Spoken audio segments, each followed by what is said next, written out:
Hello and welcome to this Bug and Cat Team video where I am going to show you how I turned a Cat Noir doll into Viperion. A few of you suggested I make a custom Viperion, so I did. Let me show you how. I need to separate Cat Noir's hair from his face, as Viperion has a totally different hairstyle. I have a short where I show my method of doing this. My next step is to remove the factory paint from Cat Noir. So I use pure acetone to wipe the paint away. I attach small pieces of warbler plastic to the face to be the snake fangs. Viperion doesn't wear the Cat Miraculous, so I chop it off. I give the hands a base coat of white paint. I need hair for Viperion, so I use some foil as support for my clay.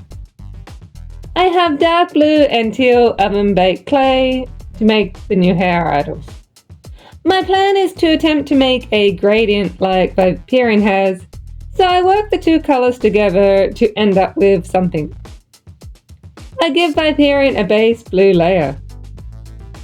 I then layer gradient chunks onto the head in an attempt to make Viperion's hair. While I have the clay out, I make a Snake Miraculous bracelet.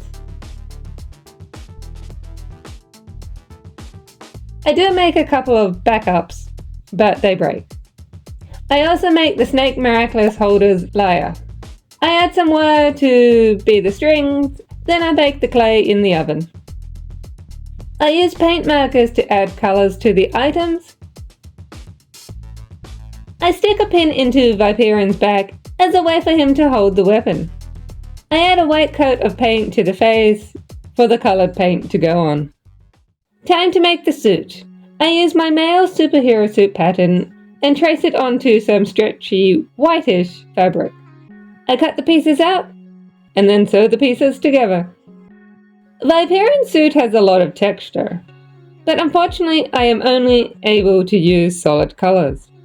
I start with the green sections. I use the same fabric paint on his hands and face to keep color consistency. I then move to the darker green. I don't have any teal fabric paint, so I use a filler color as my base fabric paint. Then I go over the base paint with a paint pen. I couldn't put the paint pen directly on the fabric because the color would have bled. Viperion has green eyes. I add green to his irises. I use Adrien as an eye reference. Then I add the black pupils and also the reflections. I have all my pieces: body, face and hair, Snake Miraculous and weapon, superhero suit. Let's put it all together. I give Viperion a foil brain and hot glue it into place. Unfortunately, most of the hair ends snapped off, so his hair is not as pointy as it should be. I sew up the back of the superhero suit. I add the Snake Miraculous and weapon. And my Viperion's done. There is currently no official Viperion doll. And Adrien Cat Noir is the only male doll in the Miraculous doll line. I think Cat Noir converted reasonably well to Viperion. Here he is next to the base Cat Noir doll, and with Ladybug and Cat Noir. I have made other custom male Miraculous dolls, but they have all been Adrien Felix characters. Thanks for watching! Bug and Cat Team out! I could have done this on my own. But we're the Cat and Bug team, remember? Bug and Cat Team, you mean?